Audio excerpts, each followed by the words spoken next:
I had no country, I had no home. I had no choice but to be quiet. Old yellow bamboo walls covered in black plastic that would melt in heat, and gray thatch that roofed our house, with red mud that painted the floors. I would wake up early in the morning at 5 o'clock, breezy with the wind kissing my cheeks. I would walk 10 minutes each day to the river, shivering and cold, to get water from the river. After a quick sabzi and roti breakfast, I would walk to school, white shirt, navy blue skirt, and two-sided braid with ribbons on the side. I'd walk to school with a smile on my face, knowing that education was a privilege and not a right. We saw this light from a distance coming through, and chasing that light and hope, we came here, America, the place that I can call my home and my country.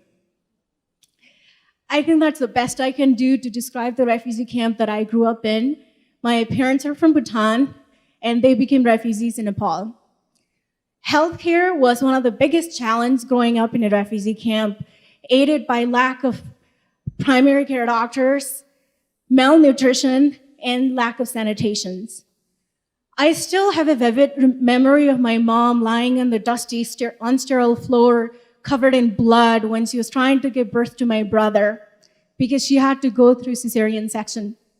My mom was lucky because she survived, but because of lack of healthcare access, her recovery was very slow and she still suffers from it even to this day. Maternal mortality caused by childbirth was one of the biggest factors that killed lots of women, but growing up in a refugee camp, I had just accepted that as my fate. But what it did do was it encouraged me to make that into my senior thesis in graduate school to understand the cause of maternal mortality in South Asian women.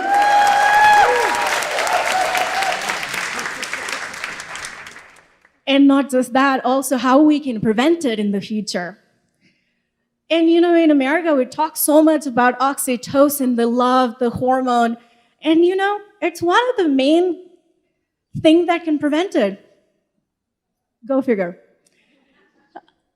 America, we saw as the light at the end of the tunnel. We came here, we were resettled. Thank you, ACC, Lutheran Family Services. After I came to America, I felt empowered because everyone was talking about their American dreams, and I dreamed a dream, the highest achievable dream of my American dream of becoming a doctor. Wild, I know.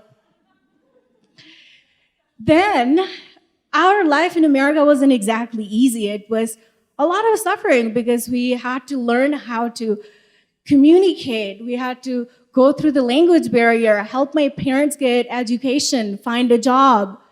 My own struggle with my educational journey.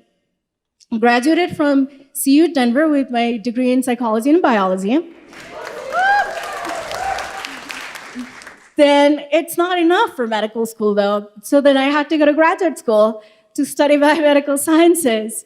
And currently, I just submitted my application a couple days ago, so I'm finally breathing normally. But all of this, it made me realize that my parent left Bhutan on foot with nothing but a bunch of family members, and they walked all the way to Nepal, and they survived it. And then they walked and lived their life and made their life in the refugee camp, and somehow they survived it too. Then they left everything in Nepal to come to America to start all over again. And they survived it too. Then that made me realize that maybe I wasn't just born to survive, maybe I was born to serve. And to become a doctor was how I thought I could serve. And seeing that maternal mortality in Asia and understanding how easy it was to die from things like preventable illnesses. You could be coughing one day and dead the next day. I needed to become a doctor so that I could go back and serve. And I could do what I could do to make sure that I served the purpose for why I was born. Living and growing up in a refugee camp wasn't the easy thing, but I feel thankful that I did because it was my root what taught me and made me strong, and it taught me that with perseverance, with empathy, and with hope, I could achieve any goals that I had set forward for myself. And that pushed me every time I had a hurdle, every time that I could not pronounce a word, or in anatomy, if I could not remember a muscle, I remembered that if I could survive refugee camp, I could survive this class and I could become a doctor.